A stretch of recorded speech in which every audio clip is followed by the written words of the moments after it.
Aujourd'hui, c'est presque la rentrée. Alors c'est retour à la maison, retour dans le décor. Et une grosse question encore qui reste, celle du retour à la nature. On va continuer à parler écoféminisme.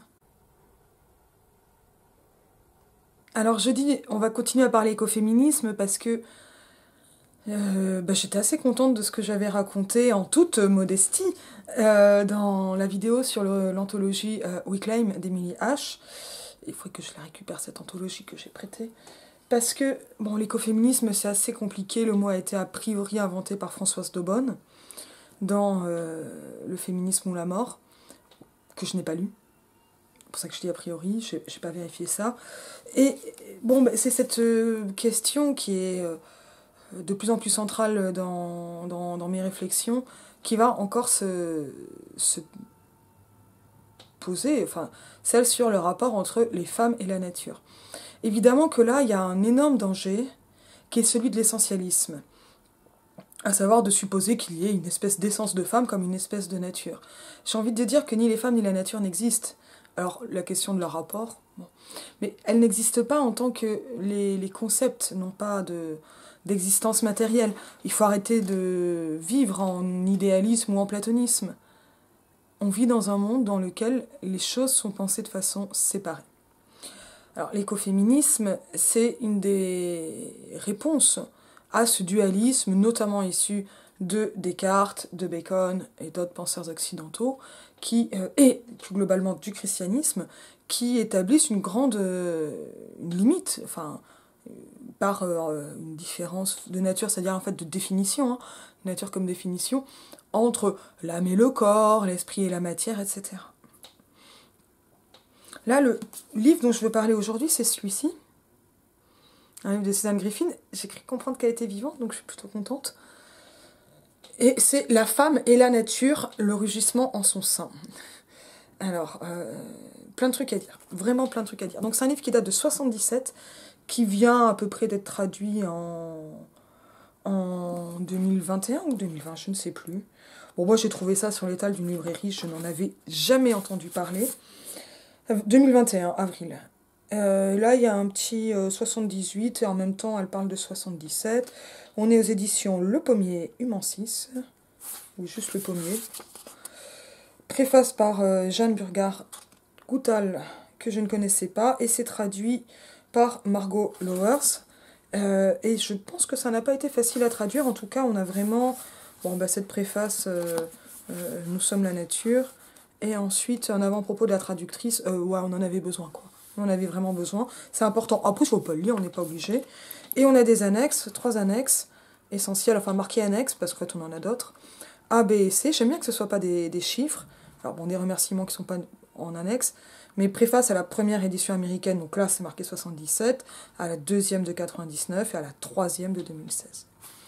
Alors, il y a une différence entre édition et retirage. Donc, on est en fait sur un des classiques de l'écoféminisme et plus largement du féminisme. Et je vais expliquer pourquoi et pourquoi j'ai adoré. C'est un pavé, j'ai réussi à le lire. Très bon signe. Alors, si on prend déjà le titre, La femme et la nature, on va se dire qu'il y a quand même un gros foutage de gueule sur, en même temps, ça coûte 25 €, c'est pas donné quand même. Mais j'ai vu un lien Amazon où il était moins cher. Alors, c'est peut-être le Google Books en fait, le e-book qui est moins cher. Si vous voulez lire en anglais, ça sera beaucoup moins cher. Moi, je suis nulle en anglais. La femme et la nature, on est en plein concept, et ça, c'est vraiment rendu par les majuscules. Bon, en anglais, dans les titres, c'est plus compliqué, les majuscules. Mais parce qu'en fait, cette conceptualisation est séparée et double est au cœur du bouquin, qui va vers une forme de réunion. Je vais vous expliquer ça, parce que c'est pas si simple, en fait. C'est assez compliqué. Et je trouve que le sous-titre, le rugissement en son sein, est ultra intéressant, parce que ce rugissement, il ramène à une forme d'animalité, mais on ne sait plus s'il s'agit de la femme ou de la nature, et son sein, c'est pareil. Alors peut-être que ça, dans le sous-titre anglais, avec le fonctionnement différent de... je le vois même pas, le titre en anglais. Peut-être que c'est un peu différent, mais on ne sait plus le sein de quoi, de qui, et c'est exprès, en tout cas, je pense. au moins pour la traduction française. Alors qu'est-ce que c'est? Qu'est-ce que c'est que ce bouquin? Il y a c'est pas mal en fait de lire, je trouve, de commencer par et puis alors donc dans les annexes, il y a bibliographie, c'est très important, des notes, je vais revenir, etc. Parce que c'est un livre qui a une écriture et une construction très très particulière. Alors, dans ces différentes annexes, alors là, je les ai lus d'affilée ce matin à la fin. En fait, je conseillerais vraiment de les lire d'abord. Euh, bon, la préface était intéressante. J'en ai pas gardé un grand souvenir, mais peut-être que maintenant, en la relisant, je la trouverais plus intéressante. Bon, elle était factuelle, quoi. Mais Griffin part du principe, enfin, et puis elle démontré, hein, des acquis de la science et du féminisme, d'une séparation, donc nature-culture, qui recoupe une séparation féminin-masculin, aux hommes la culture, aux femmes la nature, hein, en gros. Et elle part du principe de la fausseté de cette dichotomie, dans la mesure où, dichotomie, c'est-à-dire qu'on coupe en deux tomes, atomes. Un tome, comme un tome de livre, atome qu'on ne peut plus couper, dichotomie, on coupe en deux. CH. De cette dichotomie qui relègue les femmes à la nature, et elle lui semble profondément insatisfaisante dans la mesure où cette dichotomie oublie que tous les discours rationnels, ou tout le discours, on emploie ça dans un sens plus foucaldien, hein, le discours comme ensemble des manifestations, même pas d'une idéologie, c'est plus large le discours, de tout l'ensemble de la rationalité occidentale, et elle se passe bien dans un contexte occidental parce que ça devient compliqué sinon, d'aller de tout prendre en compte. Qu'en fait le discours rationnel appartient tout autant à la nature. Mais ce qui va changer en fait, c'est une différence de conscience d'un lien à la nature, et elle ne dit pas que toutes les femmes se sentent plus naturelles, mais le postulat de départ, c'est que les femmes sont reléguées et ramenées à cette nature, qui va notamment se manifester par l'attribution des tâches domestiques et de l'élevage des enfants, et qu'elles vont donc en avoir une conscience voilà, de ce lien à la nature et de l'importance de la nature plus forte, plus importante, que cette nature est elle-même conceptualisée. Je vous rappelle, hein, d'Escola, la nature n'existe pas. Quand on dit la nature, c'est déjà une façon de penser ce qu'on peut appeler environnement, monde qui entoure, etc. Et donc en fait, ce sont des façons de penser, on dirait un être au monde, qui vont se poser et qui vont amener des expériences différentes. Donc il y a quelque chose dans l'écoféminisme, et notamment dans l'écoféminisme de Griffin, qui pourrait être essentialiste, et qui l'est par moments, pas tellement chez Griffin, mais qui part en fait de ce qu'on appelle l'épistémologie située. Alors ça, c'est pas du tout des termes qu'il y a dans le bouquin, hein, mais c'est l'arrière-plan théorique, et d'expériences vécues, en fait, vécues et hétéroisées et narrées. Et c'est là que ça devient vraiment intéressant, parce que c'est, je crois que c'est plus ou moins sa thèse, ou quelque chose comme ça, essai. Voilà, donc 78, c'est la première traduction donc française, qui part des représentations patriarcales des femmes et de la nature et des liens entre les deux, et qui les désamorce, mais on n'est vraiment pas dans une thèse, dans une écriture académique, doctorale, etc. Alors honnêtement, je m'attendais à ça. Je m'attendais à ça, et j'étais très interpellée par livre premier, Matière, comment l'homme considère et use des femmes et de la nature, la matière, la terre, etc., le bois,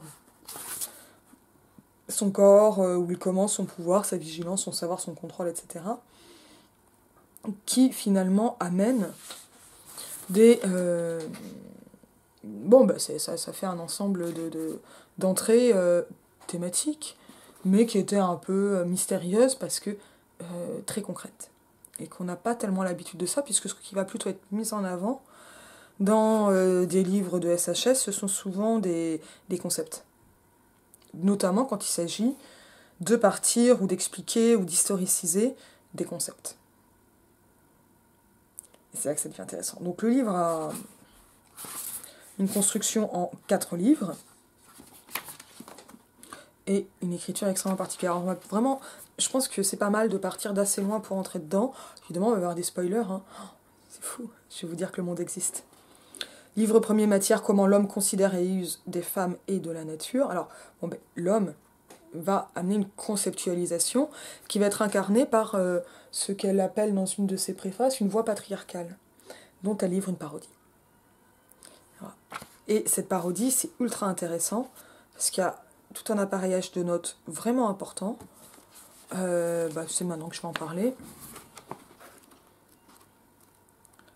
Hop, en reprenant un petit bout du texte, parce que voilà, on y arrive.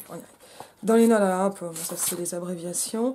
Les citations ci-après sont fournies afin que le lecteur, puisse identifier les sources qui m'ont servi à créer ma parodie de voix patriarcale et mon récit de l'histoire de la pensée patriarcale concernant la femme et la nature. Je suis page 364.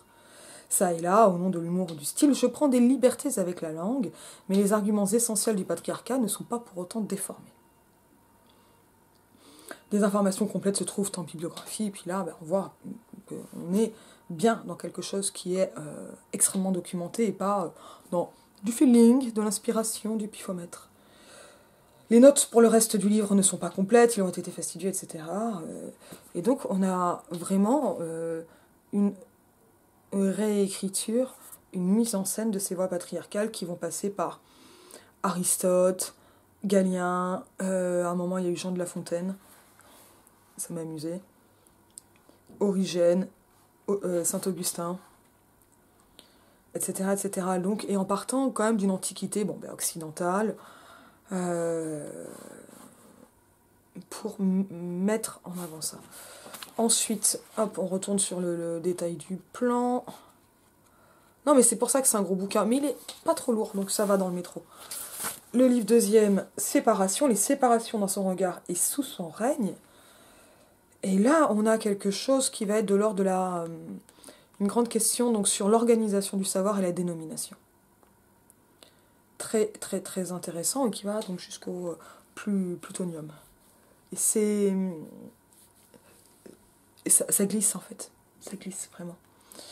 Troisième livre troisième, passage, au travers alors, les séparations dans son regard et sur son règne, au travers du labyrinthe, vers la caverne où elle a sa vision. Donc là, ça passe à une autre strate, avec un livre assez court sur les femmes, et sur des vécus, des expériences de femmes, et l'ouverture s'agrandit, livre quatrième, sa vision. Désormais, elle voit par ses propres yeux, qui amène en fait une forme d'existence pleine. On va y revenir en détail. Alors, ces parodies de voix patriarcales, non mais il est extraordinaire ce bouquin, en fait. Il est vraiment extraordinaire. Parce que, on va commencer par le début, la matière. Alors, je vais pas le lire en anglais parce que je suis vraiment pas bonne, désolée. C'est ainsi qu'il se présentait le ciel déterminant, crucial, et c'est ainsi que l'homme s'y déplaçait, loin au-dessus de la terre amoindrie, la vie humaine cachée, une vie vulnérable qui pouvait laisser des cicatrices. Tilly Olsen, 10 moines de Vinette, et puis les citations, on va les avoir en bilingue. Ça, c'est les citations en épigraphe. Placées en exergue, donc les épigraphes. Et la matière. Et là, ça commence. Il fut décidé que la matière est transitoire et illusoire, telles les ombres que projette sur un mur la lumière du feu, que nous habitons dans une caverne, dans la caverne de notre chair, qui est également matière, également illusoire. Il fut décidé que ce qui est réel est à l'extérieur de la caverne, dans une lumière si brillante que nous ne pouvons la concevoir que la matière nous plonge dans l'obscur. Que l'idée de matière existait avant la matière et est plus parfaite idéale. Sic transit, ainsi passe, gloria mundi, les gloires de ce monde, fut-il dit. La matière est transitoire et illusoire, fut-il décrété. Ce monde est une allégorie pour le prochain. La lune est à l'image de l'église qui reflète la lumière divine, le vent est à l'image de l'esprit, le saphir ressemble au nombre 11 qui a transgressé 10, le nombre des commandements. Dès lors, le nombre 11 représente le péché. Il fut décidé que la matière est passive et inerte et que tout mouvement s'origine hors de la matière. que l'âme est la cause de tout mouvement dans la matière et que l'âme a été créée par Dieu, et que tout autre mouvement provient d'un contact violent avec une autre matière en mouvement qui a été mue en premier lieu par Dieu, que les sphères en perpétuel mouvement sont mues par les vents du ciel qui sont mus par Dieu, que tout mouvement provient de Dieu, que la matière n'est qu'une forme ou un mouvement en puissance. Il fut décidé que la nature de la femme est passive, qu'elle est un réceptacle qui attend d'être rempli. Tout ça, c'est du Aristote, hein, et pas seulement Aristote, aussi l'Église. Il fut décrété que l'existence de Dieu peut être démontrée par la raison et que la raison existe pour appréhender Dieu et la nature. Il fut déclaré que Dieu est immuable, que le logos est une qualité de Dieu créée dans l'homme par Dieu et qu'elle est éternelle, que l'âme existe avant le corps et vivra après lui. Alors, comme j'ai envie de lire plein de petits passages, je vais juste commenter ça rapidement. Les voix passives. Alors, Griffin en parle elle-même à la fin, qui vont permettre en fait de parodier la dépersonnalisation de l'abstraction conceptualisante qui est fondamentale dans le rationalisme. Le fait de s'abstraire, de commencer à catégoriser, et on va le voir ensuite, à dénommer, va être quelque chose qui va aller vers une maîtrise du monde et qui passe en fait par cette séparation esprit-corps, concret, abstrait, etc. Donc ça monte d'un cran et ça donc abandonne la subjectivité. Ce qui ne veut pas dire qu'il ne s'agit pas de paroles situées, ça veut dire que ce sont des paroles qui se présentent comme universelles. Et c'est tous les débats qu'il y a actuellement sur l'universalisme, notamment l'universalisme issu des Lumières, etc., qui est aujourd'hui amplement démontré comme un faux universalisme, partant d'un sujet masculin, blanc, plutôt classe moyenne sup, si on veut vraiment être précis, etc., et qui évacue tous les autres sujets en se proclamant lui-même universel. Bon, je vous renvoie à la préface de Classe et Demier de Christine Delphi où elle reprend, comment on dit, elle tire la veste de Descartes et de ses méditations métaphysiques. Elle est de cette prétention à universalité à partir d'une subjectivité qui n'aurait aucun lien social. Quand même intéressant. Donc là, on est vraiment dans cette fausse objectivité, présentée toujours comme l'objectivité, la rationalité, etc., qui va donc couper et détacher et séparer. Il fut dit, ça va aussi avoir des accents vétérotestamentaires, proches de l'Ancien Testament. Et ça va montrer, alors bon, il y a quelque chose, pas d'anticlérical, mais parce que c'est quand même un livre empreint de spiritualité, mais d'une spiritualité incarnée dans la matière. Et c'est pour cela que l'accent prophétique n'est pas nié. On va le retrouver dans le livre 4e, Sa vision. Sauf que là, c'est de la prophétie désincarnée. Et que Dieu permet littéralement une désincarnation. On a un phénomène d'éthérisation. Il faut quand même que j'apprenne à siffler, ça serait vraiment ridicule. Qui, bon, voilà, part comme ça du statut de la matière. Très important chez les Saint-Simoniennes aussi, hein, soit dit en passant. Et on a quelque chose ici, donc voilà, qui va entrer dans une espèce de souffle. Alors, il y a un bandeau qui est avec le livre, je ne sais pas qui est Théodore Rosac. Nul n'écrit avec autant de souffle sur l'écologie, ni avec autant d'acuité sur le genre que Suzanne Griffin. Déjà, c'est une connerie. C'est pas et l'écologie et le genre, c'est les deux en même temps. Il n'y a plus de séparation. Et nul ne sait aussi bien qu'elle combien ces deux réalités forment les deux faces d'une même médaille. Bon, ben oui, il n'y a pas de séparation, mais il part de la séparation. Ça m'a agacée. En tout cas, cette question donc, du souffle, bon, l'acuité c'est pour la précision, elle fonctionne vraiment. Et ce souffle, il va passer par des phénomènes de description qui vont avoir... Alors, j'ai vu plusieurs fois, c'est un poème en prose. Non, c'est une épopée. En vrai, c'est une épopée. Je sais à qui ça va faire plaisir, hein, dans les gens qui m'écoutent régulièrement. Hein. C'est une épopée. C'est une épopée que j'ai un peu envie de rapprocher du Chant général de Neruda, même si je ne l'ai pas lu depuis longtemps, mais il y a quelque chose comme ça de l'ordre d'une épopée cosmique, et qui est une épopée qui va du concept à l'incarnation de la vision, ou à la vision incarnée. Non pas comme un ongle incarné, ça serait vraiment moche, mais à une façon d'habiter le monde, en étant là. C'est une épopée. Et je trouve intéressant que ce soit 4 livres, et pas 3 ou 5 comme les vieilles tragédies. Mais ça, je sais pas encore quoi en faire, puis je me méfie de la numérologie. Donc ça, c'est vraiment un truc qui m'a énormément plu. Et en fait, l'écriture, elle va passer par ce souffle, mais également par des... Donc après des on, et il a élaboré, etc. Alors, il dompte l'étendue sauvage. Ta, ta, ta, ta. Et avec une... Voilà, ça par exemple. Je l'attrape un peu au hasard. Hein. Il déchiffre les secrets de la Terre. Parenthèse. Il sait pourquoi elle engendre. Il récite l'histoire du cycle du carbone. Il maîtrise les propriétés de la chlorophylle. Entre parenthèses. Il récite l'histoire du cycle de l'azote. Il fait sortir l'azote de l'air. Il détermine la composition du sol. Encore et encore, il plante la même graine sur la même parcelle de terre. Parenthèse. Il dit que le sol est un lieu de stockage sans vie. Il dit que le sol est ce qui est cultivé par les cultivateurs. Il dit que la terre n'a plus besoin d'être en jachère, que ce qui s'est déroulé dans sa quiétude n'est plus en secret, que les voies de la terre peuvent être pilotées, que le cultivateur peut exiger de la terre ce qu'il veut. Encore une parenthèse. Il remplace les champignons, les bactéries, les vers de terre, les insectes, la pourriture. Il nomme tout ce qui est nécessaire. Et donc là, en fait, on va avoir un entremêlement. Parce qu'à un moment, je me suis dit, c'est un collage. Non, c'est pas un collage, parce que le collage, il joue de la rupture. Enfin, le collage tel qu'on le comprend, dada, surréalisme, etc. Ça va quand même jouer des jeux de rupture, la rencontre fortuite sur une table des sections, etc.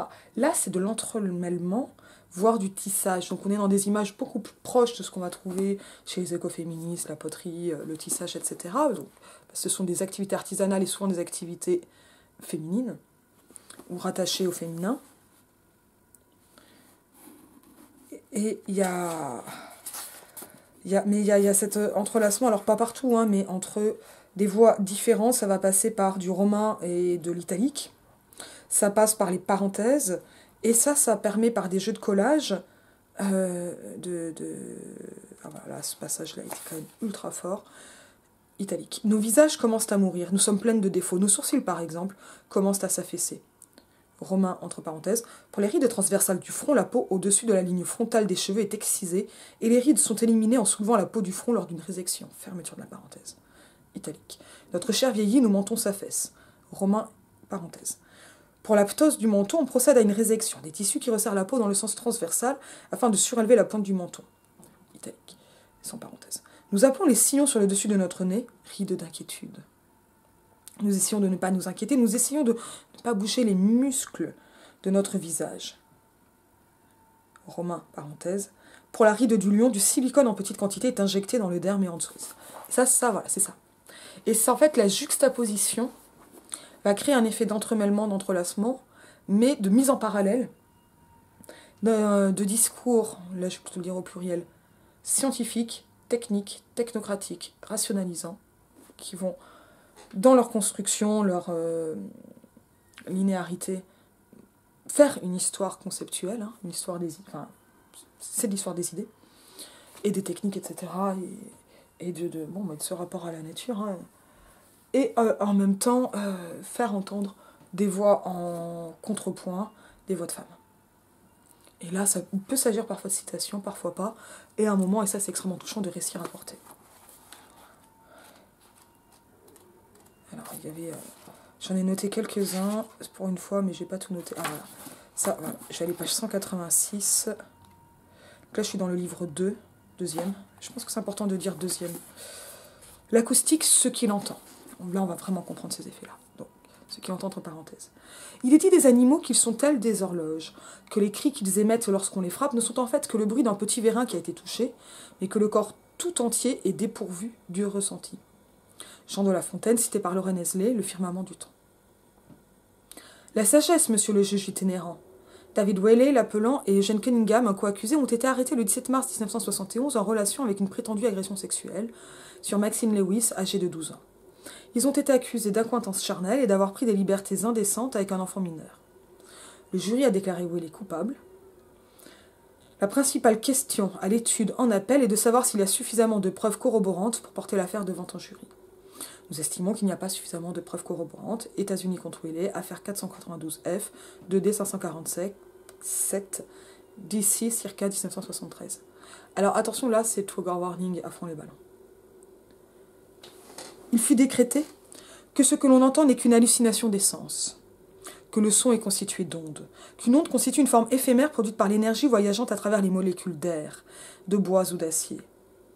La capacité de l'oreille humaine à reconnaître cette onde comme du son, fut-il affirmé, dépend de la fréquence de ces vibrations. Il fut exposé qu'il existe des vibrations trop rapides et d'autres trop lentes pour l'oreille humaine, que les vibrations du son sont amplifiées sur un support plus chaud ou plus épais que la structure de l'oreille interne fait augmenter ou diminuer la fréquence des ondes sonores, que les ondes sonores d'une certaine fréquence peuvent oblitérer celles d'une autre fréquence de façon que l'oreille n'entend qu'un seul son là où il y en a deux, que plusieurs sons combinés sont perçus comme un bruit indifférencié, qu'il n'existe absolument aucune relation entre ce qui produit le son et ce qui est perçu, que ce que l'on entend n'est qu'une hallucination des sens dont on ne peut prétendre qu'elle soit réelle. Parenthèse. Il fut établi par la loi que le témoignage d'une victime présumée de viol doit être corroboré.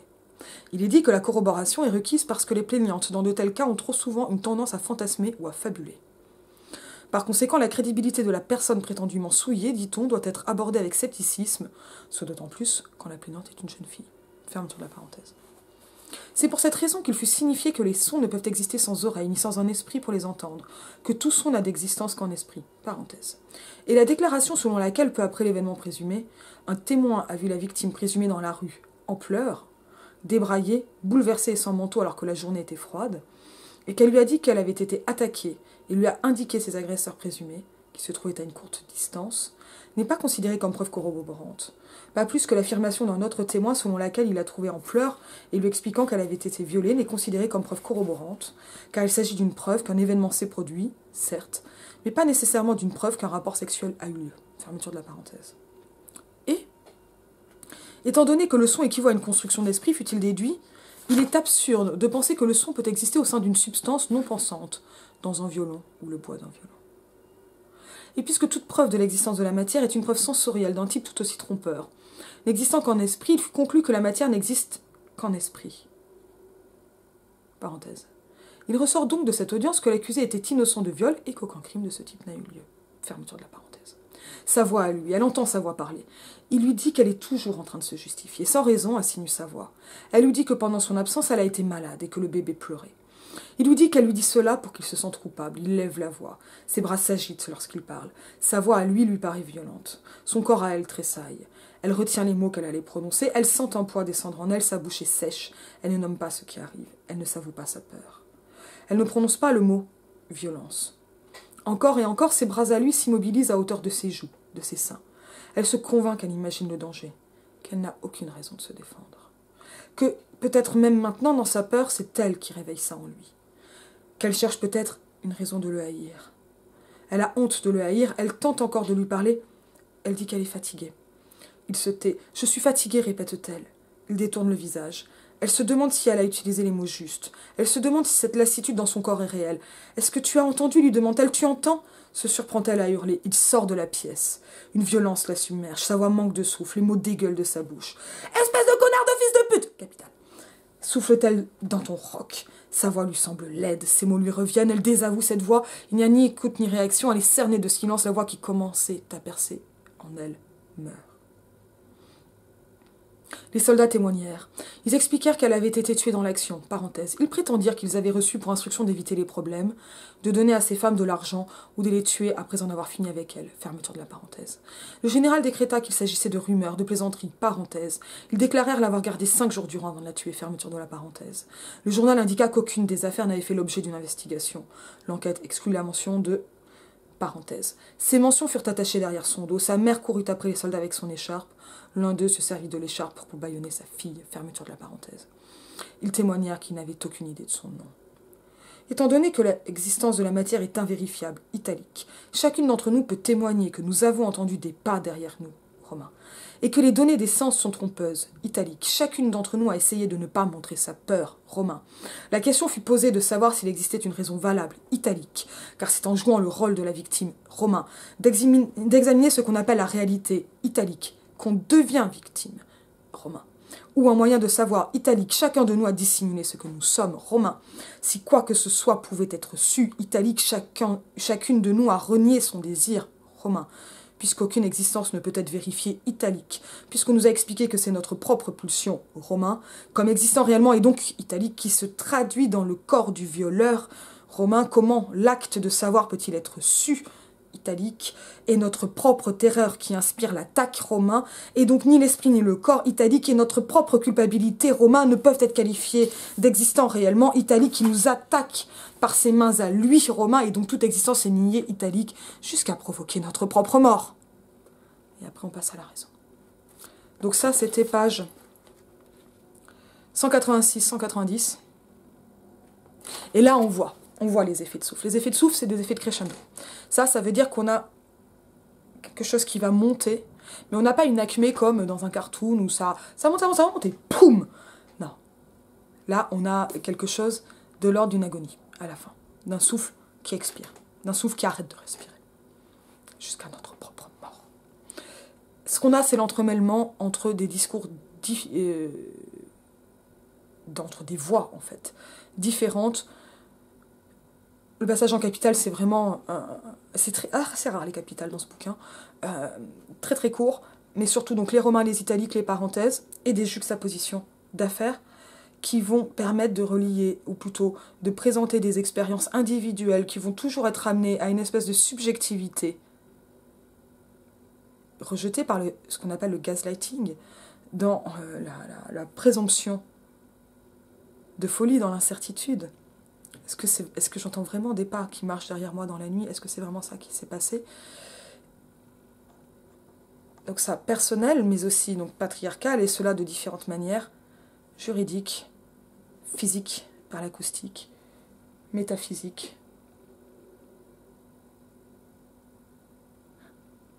et de toute façon justifiée.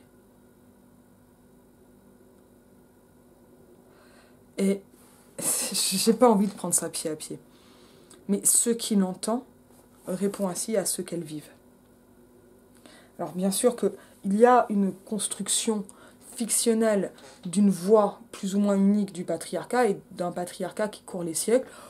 Bon, on va pas se fâcher, hein, c'est ce que Michelet fait avec la sorcière. Sauf que la sorcière est un fantasme d'homme. À partir d'une histoire réelle, etc. C'est une espèce de construction fantasmatique. Là, c'est beaucoup, beaucoup plus sourcé, épistémologiquement bien plus solide. Et avec cela,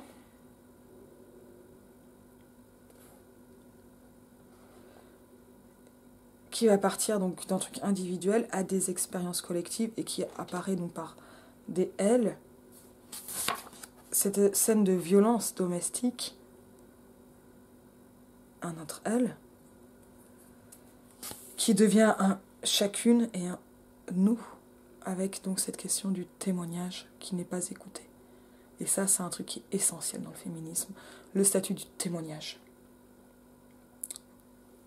My two cents, une des choses que je cherche à démontrer en recherche, c'est comment le témoignage est devenu un document grâce aux féministes.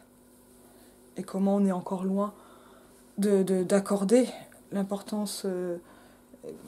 d'accorder au témoignage l'importance qu'il devrait avoir. Bon, ça c'était un passage un peu difficile, mais vraiment extraordinaire. J'ai adoré, page 195, je ne sais même plus ce que c'est. Ah oui, son contrôle, comment il devient invulnérable sur la peur. La peur de l'enfant. Ça, je pense qu'il faudrait vraiment le relire par rapport à Proust. Parce qu'il y a quelque chose de proustien dans celui-là.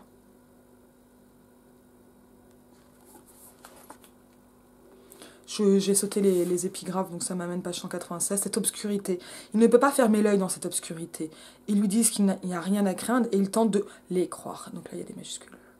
Il essaie de son mieux de les croire, mais pourtant, il a peur.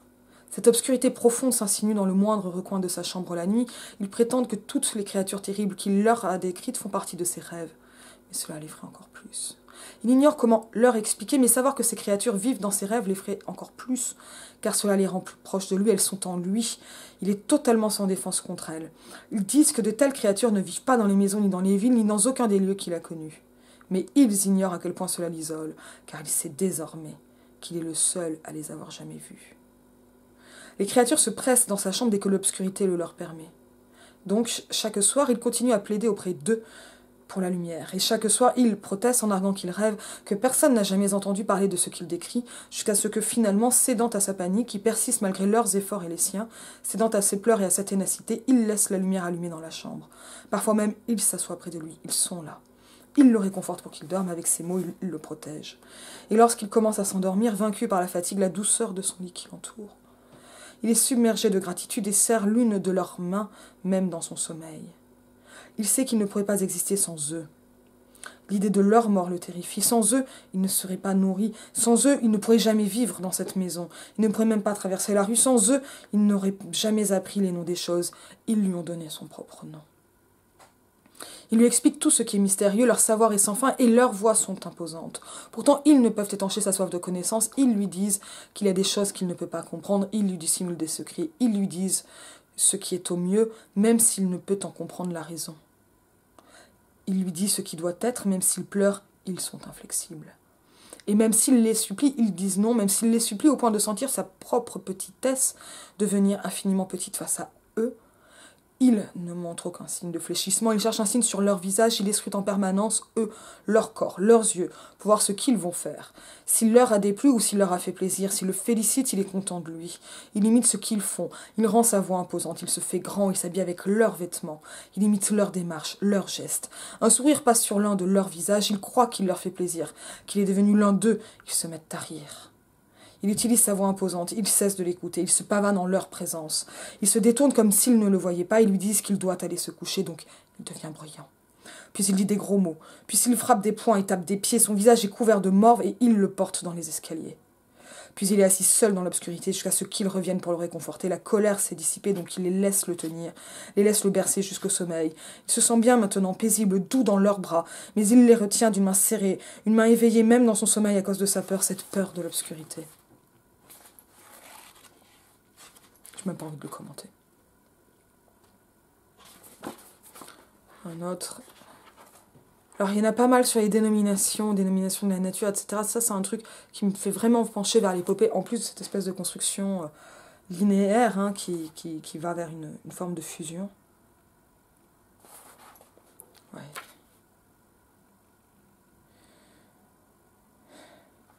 Voilà, et là, sur ces juxtapositions femme-nature, il y a un truc qui se met en place dans le livre 4e, Sa vision, qui va garder cette structure de juxtaposition, mais amener ce mouvement. Ils lui demandèrent, j'attrape ça en cours de route, page 288, de s'apitoyer sur leur sort. Ils lui dirent qu'il leur était difficile de pleurer, qu'être dominant était ce qu'on attendait d'eux. Ils expliquèrent qu'ils ne connaissaient pas d'autre vie que celle qu'on leur avait enseignée, qu'ils n'étaient donc pas responsables de ce qu'ils faisaient ou disaient. Ils lui dirent que les changements qu'elle exigeait étaient impossibles, que leur corps ne pouvait pas être autrement, qu'on ne pouvait pas changer du jour au lendemain, que ces questions dont elle parlait si crûment étaient subtiles et complexes, qu'elle devait être plus patiente, qu'elle les faisait se sentir coupables, que la culpabilité les empêchait d'avancer, qu'elle les faisait pleurer. Ils déclarèrent « Ayez pitié de nous ». Ne voyait-elle pas qu'ils avaient essayé, ne voyait-elle pas qu'elle leur en demandait trop? Faire preuve de justesse, vous n'êtes pas raisonnable, lui dirent-ils.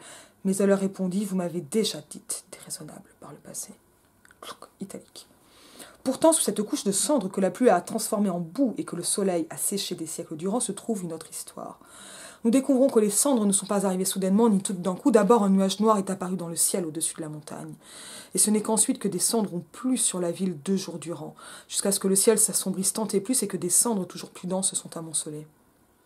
Que ceux qui ont péri, ont refusé de partir, ont choisi de rester dans leur maison pour monter la garde auprès de leur possession, que ce chien mort dans cette agonie était enchaîné à la porte, que ceux qui sont morts en s'étouffant du souffle empoisonné de ces vapeurs, et que ce n'est qu'au dernier moment qu'ils ont voulu fuir, et que ce n'est qu'en cet instant qu'ils ont cru que la montagne pouvait changer leur vie. Romain. Et elle rétorqua qu'elle était lasse de ce vieux débat. Dès qu'elle entendait ses pleurs, dit-elle, de culpabilité, dès qu'elle les entendait supplier sa patience, sa mâchoire se serrait. Elle pouvait sentir son visage s'empourprer et l'arrière de sa nuque se raidir. Elle était certaine qu'elle allait exploser. Oui, déclara-t-elle. Elle était devenue déraisonnable et je ne veux plus écouter, aboya-t-elle, vos justifications. Elle avait été patiente bien trop longtemps, grogna-t-elle. Savez-vous quel a été le prix de cette patience? Hurla-t-elle. La discussion est close, cria-t-elle, et elle se fit la promesse que le vieux drame ne se rejouerait pas. Je ne vous accorderai plus ma pitié, dit-elle. Ça, c'est le concept d'empathie, d'empathie qui va toujours vers les hommes. Dans le féminisme, j'en parlais, retournez voir. Ce n'était plus de la pitié qu'elle ressentait à présent, rugit-elle. italique.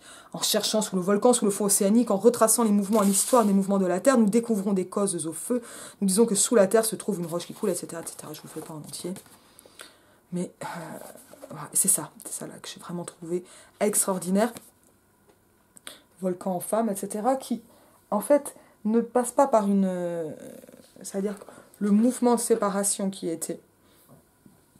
montrait comment cette séparation avait uni malgré elle femme et nature, devient là un mouvement de réunion et de fusion. Notamment par la figure du volcan, mais c'est pas la seule.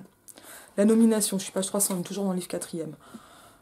C'est le plus beau, mais il faut avoir lu les autres. Mais ça peut être dur comme livre. La nomination, au-delà de la nomination, au-dessous des mots, il y a autre chose. Une existence nommée sans nom est innommable. Nous donnons un nom à l'herbe et un nom à la terre. Nous déclarons que l'herbe et la terre sont des entités séparées. Nous savons cela, car nous pouvons libérer l'herbe de la terre et voir ses racines distinctes. Mais lorsque l'herbe est libre, elle meurt. Nous déclarons que l'inarticulé n'a pas d'âme. Nous déclarons que l'œil de la vache ne possède pas d'existence en dehors de celle que nous lui conférons. Que l'aile rouge du carouge à épaulettes ne possède pas de pensée. Les œufs du saumon aucun ressenti. Parce que nous ne pouvons pas nommer ces choses-là. Pourtant, dans nos vies, nous pleurons les choses qui ne peuvent être dites, toutes ces choses pour lesquelles il n'y a pas de nom, en nous répétant pour nous-mêmes le nom des choses qui entourent ce qui ne peut être nommé. Nous disons héron et huard, aigle et balbuzard, bijon, oula, j'en ai oublié plein, foulque et pluvier, bécasse et bécasseau, goéland et faucon, aigle et balbuzard, pigeon et colombe, loriot, sturnelle des prés, hirondelle. Nous disons vulcain et belle dame, moriot et polygone à queue violacée, baltimore tacheté, marronnier jaune, monarque, vice-roi, éphémère, perle, cigale, cicadelle et perce-oreille. Nous disons oursin et oursin plat, étoile de mer et buzuc. Nous disons membrane, muqueuse, utérus, col de l'utérus, ligament, vagin et hymen, lèvres, orifice, artère, vaisseau, colonne et cœur. Nous disons peau, sang, sein, téton, goût, narine, verre, œil, cheveux. Nous disons vulve, prépuce, clitoris, ventre, pied, genou, coude, aisselle, ongle, pouce. Nous disons langue, dents, oreille, orteil. Nous disons oreille et voix et toucher et goût. Et nous répétons amour. Sein et magnifique et vulve qui dit clitoris, qui dit ventre, qui dit orteil et doux, qui dit oreille, qui dit oreille, qui dit oreille, oreille et prépuce et verre. Et tout ce que nous le disons autour de ce qui ne peut être dit, ne peut être prononcé.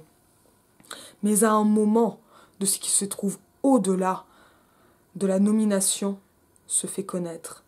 La main et le sein ont connaissance l'une de l'autre.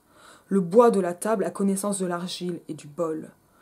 L'air a connaissance de l'herbe, a connaissance de l'eau, a connaissance de la boue, a connaissance du coléoptère, a connaissance du gel, a connaissance du soleil, a connaissance de la forme de la terre, a connaissance de la mort, n'a pas connaissance de mourir.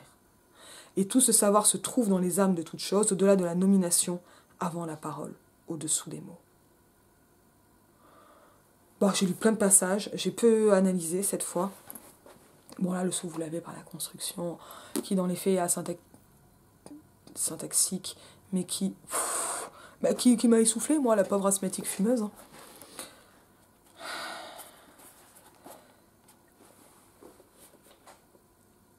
Mais c'est... Alors...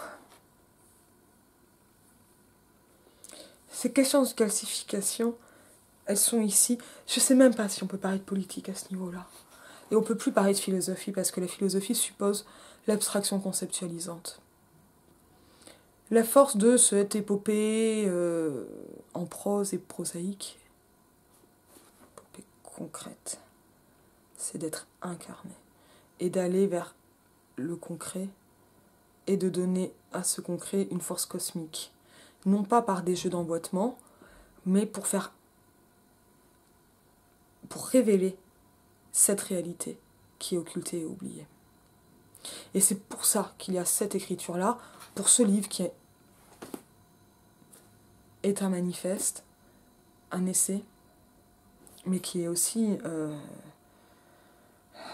une véritable œuvre de sciences sociales. Je vous dis à bientôt.